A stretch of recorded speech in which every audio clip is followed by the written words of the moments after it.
It happened on a cold December evening in New York City. The streets were bustling with people rushing to finish their holiday shopping, but for 78-year-old William Blackwood, time seemed to stand still. Standing outside a small homeless shelter, he heard something that made his heart nearly stop. A young girl, no older than 8, was singing a haunting melody, the same lullaby his mother had hummed to him on her deathbed 50 years ago. The notes floated through the frosty air, carrying with them memories he'd tried so hard to forget. William couldn't move, couldn't breathe, as the familiar tune wrapped around him like a ghost from his past. How could this child possibly know this song? It was so rare, so personal, a melody his mother had created herself, one he'd never heard anywhere else in all his years. If you've ever experienced that moment when the past catches up to you in the most unexpected way, you'll understand what William felt. That feeling when your heart stops and the world around you fades away. If this story touches you already, please hit that like button and subscribe to our channel for more heartwarming true stories that will restore your faith in humanity. Leave a comment telling us about a time when a song brought back powerful memories for you. Now, let's continue with William's extraordinary journey, as he discovers a connection he never imagined possible. William stood frozen on the sidewalk, his expensive cashmere coat offering little comfort against the chill that had settled in his bones. The girl's voice had awakened something long dormant inside him, a longing for connection he'd buried beneath decades of wealth accumulation and solitude. He'd built an empire worth billions, owned properties across 3 continents, yet stood completely alone in the world. His wife had passed away 15 years ago, and they'd never been blessed. With children, his massive penthouse overlooking Central Park felt more like a mausoleum than a home, filled with priceless artifacts, but devoid of laughter or love. As the final notes of the lullaby faded into the night, William found himself walking toward the shelter entrance, his legs moving of their own accord. He needed to know who this child was and how she knew that song. His mother's song. Inside the shelter, the contrast between William's world and this one couldn't have been more stark. The walls were faded and cracked, but covered with children's artwork that added unexpected warmth. The air smelled of industrial cleaner and tonight's modest dinner, some kind of soup and bread. William stood awkwardly in his tailored suit, feeling conspicuously out of place as curious eyes turned toward him. A middle-aged woman with kind eyes approached, introducing herself as Maria, the shelter's director. "Can I help you, sir?" she asked, her tone both welcoming and protective of those under her care. William cleared his throat, suddenly feeling vulnerable. "There was a girl singing outside. A specific song I recognized," he explained, his voice wavering slightly. "I'd very much like to speak with her, if possible. It's important." Maria studied him carefully, weighing his sincerity against her responsibility to protect the children. "That would be Isabel," Maria said after a moment, her expression softening at William's obvious emotion. "Everyone calls her Isa. She's been with us for about 6 months now." Maria led William through a common area where children of various ages were engaged in homework or quiet play. In the corner, sitting alone with a tattered book, was the girl he'd heard singing. She couldn't have been more than 8, with dark curly hair pulled back in a simple ponytail and large brown eyes that seemed too wise for her years. William felt his heart constrict at the sight of her. There was something hauntingly familiar about her features, though he couldn't quite place it. Maria called to her softly, "Isa, there's someone here who would like to meet you." The girl looked up, first at Maria with trust, then at William with curiosity tinged with caution. Her small shoulders straightened as she carefully placed a bookmark in her page and stood up. William was struck by her dignity despite her circumstances. "Hello, sir," Isa said politely as she approached, her voice clear and steady despite her evident wariness of this stranger in expensive clothes. "Maria says you wanted to meet me?" William knelt down awkwardly, his old knees protesting to bring himself to her eye level. "I heard you singing outside," he said gently. "It was a beautiful song." Issa's face brightened slightly. "Thank you. It's special to me." William hesitated, unsure how to ask what he needed to know without seeming strange. "May I ask where you learned it? It's very unusual." The girl's expression changed, a shadow passing over her features as she clutched at something hanging around her neck, a small silver locket. "My grandmother taught it to me before she died," she said quietly. "She said it was important that I remember it, that someday it might help me find my family." William felt his pulse quicken. "Your grandmother, what was her name?" Issa looked at him with sudden intensity, as if deciding whether he deserved to know. "Eleanor," she said finally. "Eleanor Hayes." The name hit William like a physical blow, causing him to steady himself against the wall. Eleanor Hayes had been his mother's nurse in her final years, the only person besides himself who had heard that lullaby. 1,000 questions raced through his mind as he struggled to maintain composure. "And your parents?" he asked, his voice barely above a whisper. Issa's eyes dropped to the floor. "My mom died when I was little. I never knew my dad. Grandma Eleanor raised me until last year when she got sick." The pieces were beginning to form a picture that William could scarcely believe. Eleanor Hayes had been in her early 30s when she cared for his mother, a beautiful, kind woman with whom he'd shared a brief but intense connection during that painful time. After his mother passed, Eleanor had left abruptly, leaving only a note saying it was better this way. William had searched for her initially, but eventually convinced himself it had been merely a grief-induced infatuation. Now, looking at Issa's familiar brown eyes, his mother's eyes, he wondered if he'd made the biggest mistake of his life. "Would you mind showing me what's in your locket?" William asked, his voice thick with emotion. Issa hesitated, then carefully opened the silver heart that hung around her neck. Inside was a tiny photograph of a much younger Eleanor Hayes, alongside a handsome dark-haired man that William recognized with a jolt as himself, 30 years ago. On the opposite side of the locket was engraved a single line, "Remember the song." William's hands trembled as realization washed over him in waves. Eleanor had never told him about Isabel, never told him he had a daughter. And if Issa was his daughter's child, then this little girl was his granddaughter. The weight of lost time, decades of birthdays, first days of school, bedtime stories, crashed down upon him. He'd been alone all these years while his own flesh and blood struggled in poverty. The irony was almost too cruel to bear. A billionaire who had everything except the knowledge that he had a family that had needed him. William spent the next hour talking with Issa under Maria's watchful eye, learning all he could about the girl's life. With each new detail, her love of books, her talent for mathematics, her stubborn determination, he saw echoes of himself and his mother. Issa showed him the few photographs she had of her mother, and William could no longer deny what his heart already knew. The woman in the photos, Isabel Hayes, had his eyes, his mother's smile, his daughter. A daughter he'd never known existed, now gone from this world before he could meet her. The grief of this discovery mingled with the joy of finding Issa, creating a complicated storm of emotions he could barely contain. When Maria mentioned that Issa had been in the foster care system since Eleanor's death, with no known relatives to claim her, William made a decision that would change both their lives forever. He would not lose another day with the only family he had left. The legal process to establish William's biological connection to Issa and petition for guardianship was complex, but expedited by the considerable influence his wealth afforded him. DNA tests confirmed what his heart already knew. Issa was indeed his granddaughter.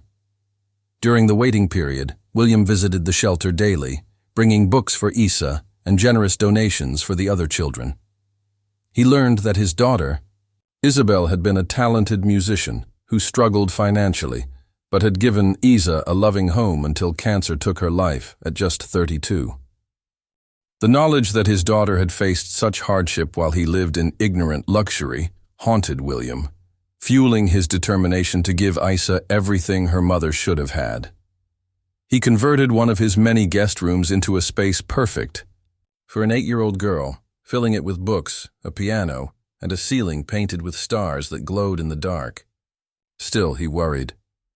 Would this child who had known only modest surroundings be overwhelmed by his world? Would she resent him for his absence in her mother's life? The day Isa came to live with William permanently was both joyous and terrifying for the elderly billionaire.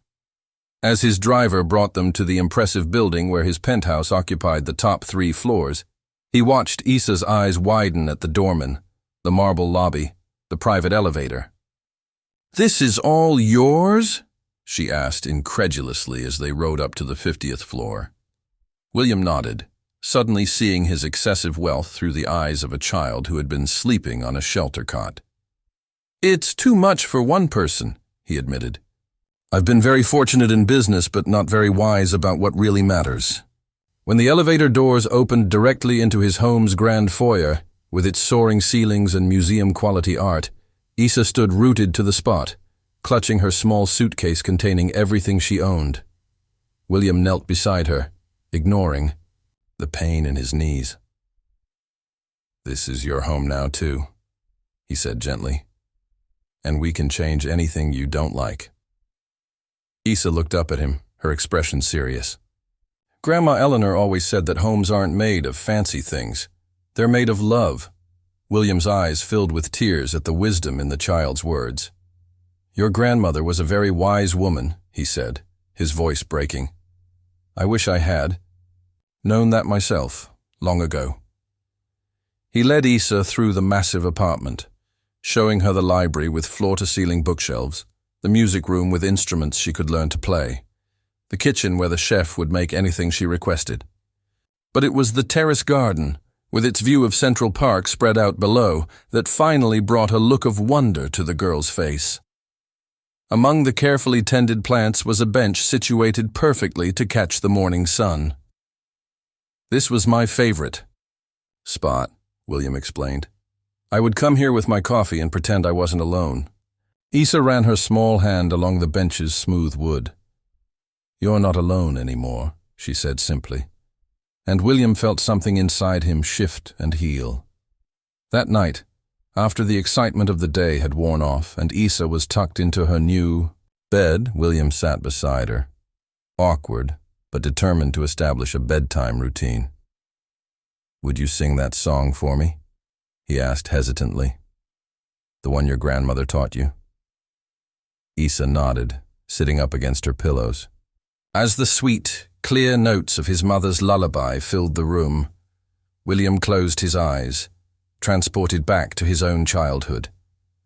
The melody contained both sadness and hope, just as his mother had intended. When Isa finished, she looked at him, curiously. "Grandma Eleanor said this song was magic, that it would help me find where I belong." William took a deep breath, gathering his courage for the truth he needed to share. "It is magic, in its way," he agreed. "My mother, your great-grandmother, created that song. She sang it to me when I was small, and again on the day she died. No one else knew it except for Eleanor, who was her nurse." He paused, watching, understanding dawn in Isa's intelligent eyes. "Your grandmother Eleanor and I, we loved each other once. I believe your mother was our daughter, which makes you my granddaughter." Isa absorbed this information with remarkable composure for someone so young. "Is that why you came looking for me when you heard the song?" William nodded, tears streaming down his weathered cheeks. "I didn't know about your mother, or about you. If I had..." His voice broke. "If I had known, everything would have been different." Isa considered this, her small face serious. "Grandma Eleanor said sometimes people make mistakes because they're scared not because they're bad. She reached out and placed her small hand over his larger one. Were you scared? The question, so simple, yet so profound, pierced straight to William's heart. Yes, he admitted. I was terrified of loving someone after my mother died, so I focused on making money instead. It was easier than facing my feelings. He hadn't been this honest with anyone in decades, yet somehow this child made it possible. The months that followed brought challenges neither had anticipated. William had to learn to parent a child, something he had no experience with, while Issa had to adjust to wealth and privilege after knowing only modest means, and most recently, true poverty. There were tears and misunderstandings, awkward moments, and cultural clashes. William's business associates were shocked by the sudden appearance of a granddaughter, and some questioned the child's legitimacy despite the DNA confirmation.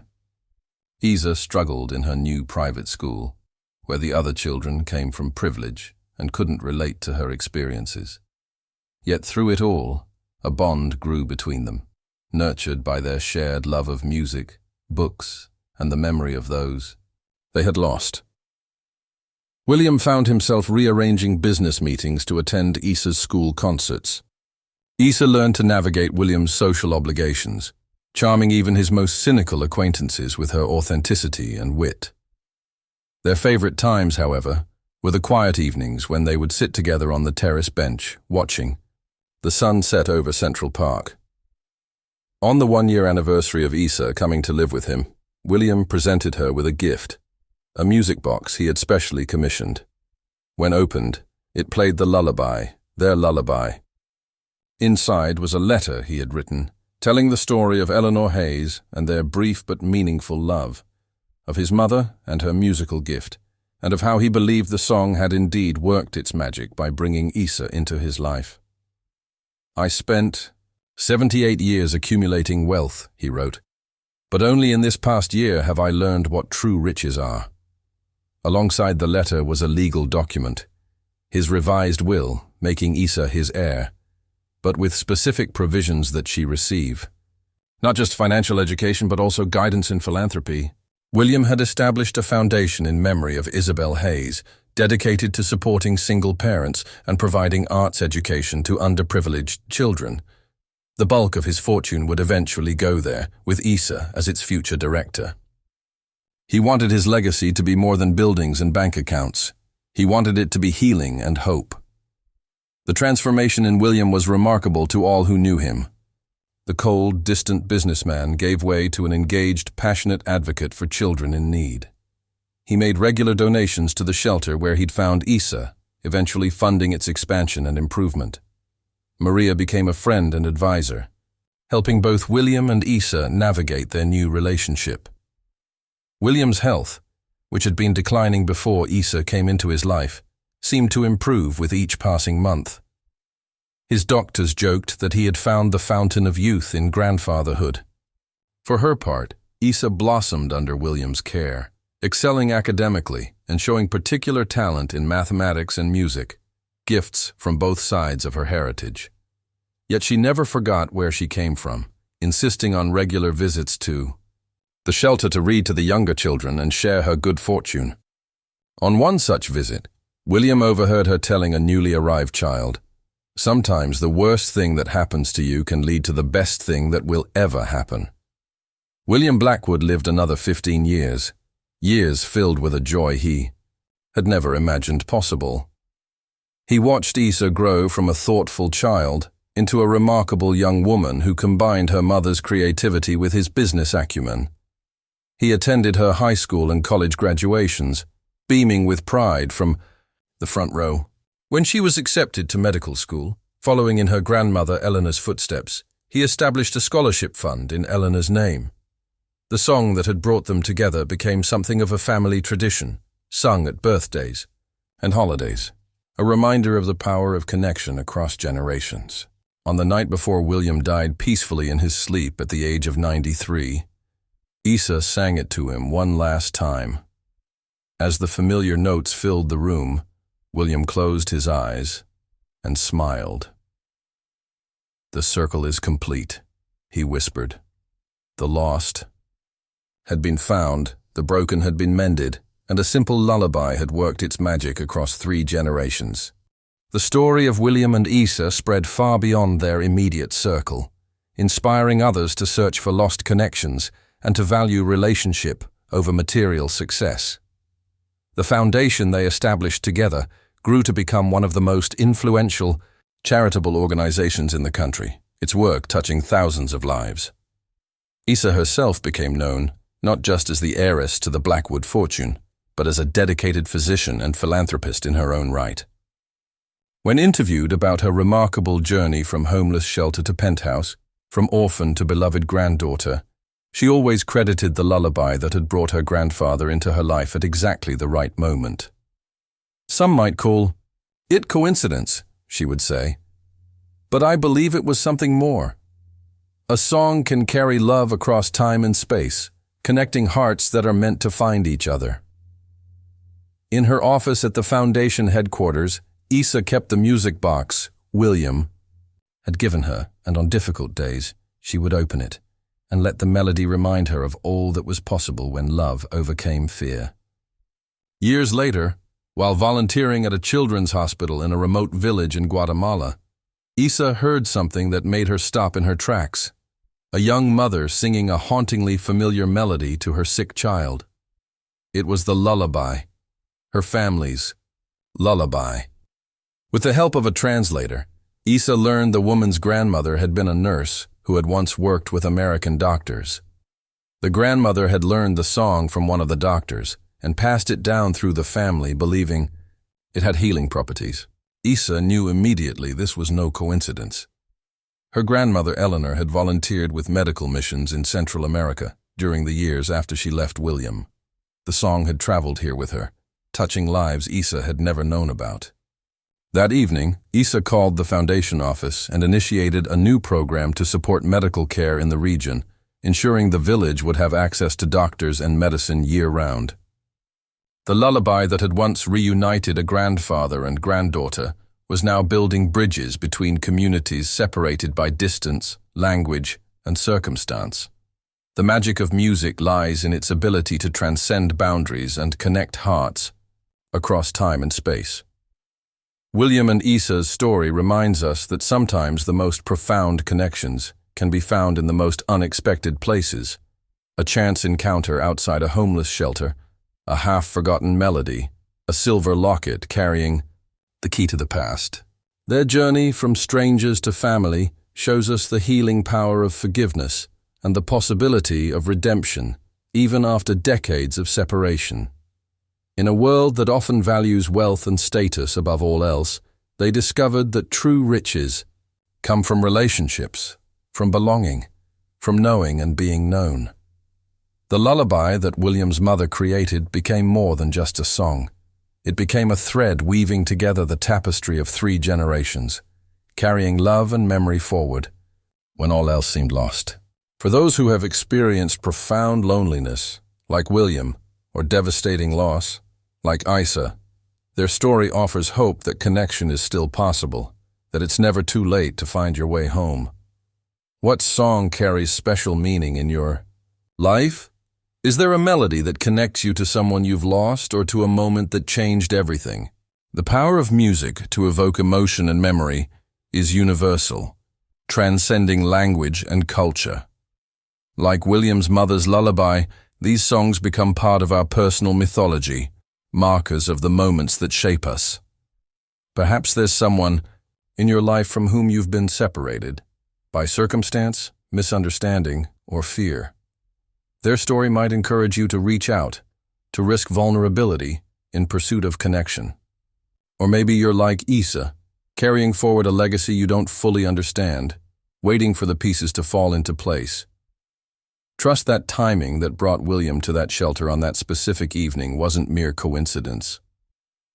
Sometimes the universe conspires to heal what has been broken, to restore what has been lost. The journey may not be easy. William and Isa faced many challenges as they built their relationship, but the reward of authentic connection is worth every difficult step.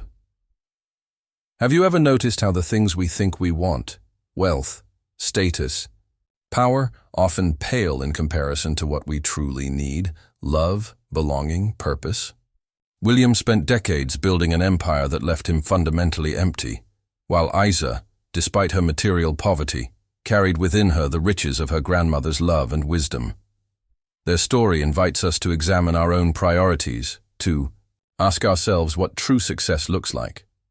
Is it the size of our home, the balance in our bank account, the prestige of our position? Or is it the depth of our relationships, the impact of our compassion, the legacy of love we leave behind? William ultimately discovered that all his achievements meant nothing without someone to share them with, while Isa learned that even the most difficult circumstances can lead to unexpected blessings. Together, they created something more valuable than either could have alone: a foundation that continues to change lives, a story that continues to inspire hope, and a family connection that defied time, distance, and misunderstanding. The most beautiful journeys often begin with a single step taken in faith.